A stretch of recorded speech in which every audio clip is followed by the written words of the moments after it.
thanks again for coming. It's really nice to see how many people are interested to know more about Syria and about the peace initiatives that Syrians are doing.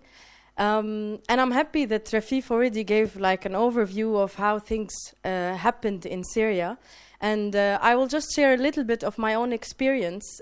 You can take me as an example of a young Syrian who have gone through this whole thing. So I'll start by saying when I was in Damascus, I was working with the UN Refugee Agency, UNHCR, and I was at that time working with mainly Iraqi refugees that were living in Syria. But then all of a sudden, things changed in my own country, and Syrians became refugees themselves outside of Syria. And that was like really a huge difference between working for refugees and knowing that you yourself can be a refugee at any second. In 2013, the security situation deteriorated in Damascus, and I decided that I need to find a better and safer place for myself and for my family. So I moved to Sudan, and I also worked there with UNHCR. My family moved with me to Sudan for some months, but then they could not stay there for several reasons. Life there was not that easy as we expected, so unfortunately they had to return back to Damascus, and that was not easy for me at all, because my hope to keep them safe didn't come true in a way. So also when I was in Sudan, I was trying to help some Syrian kids to continue their education, because the Syrian kids who were in Sudan, either they could not cope with the new curriculum, or they lost some time when they were in Syria. They could not be in school for some time. So there was a lack in their educational process.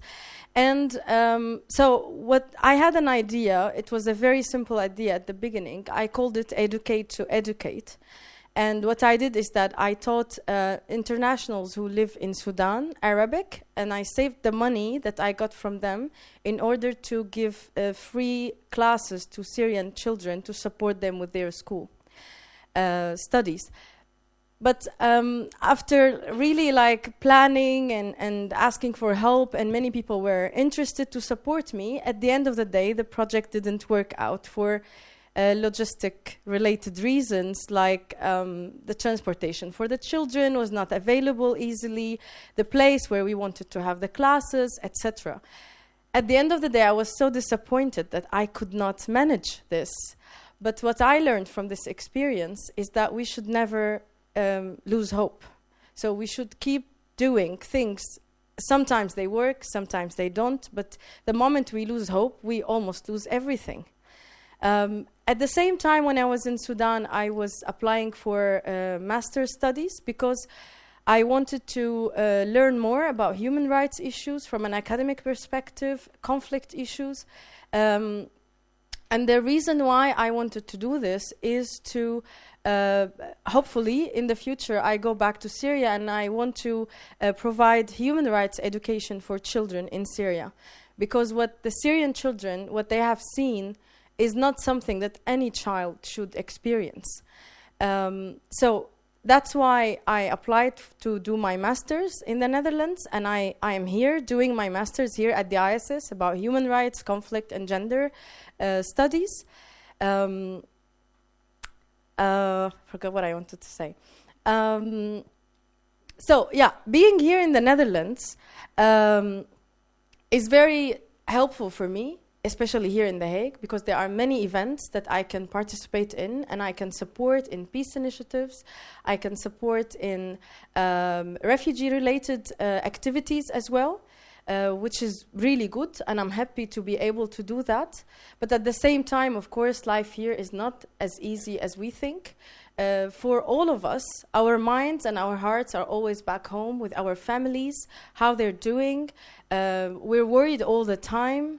I have almost every night nightmares about somebody or something trying to kill my parents, and I try to save them from that thing, but I can't. And it's good that at the end I always wake up before seeing the end of this nightmare, but it shows me and it shows people how we are always constantly afraid of their own safety, and that makes our life not easy wherever we are. But as I said, we should keep holding on to our hope, although it feels like a balloon in the strong wind, but we really need to keep holding on it. Yeah, that's what I want to share.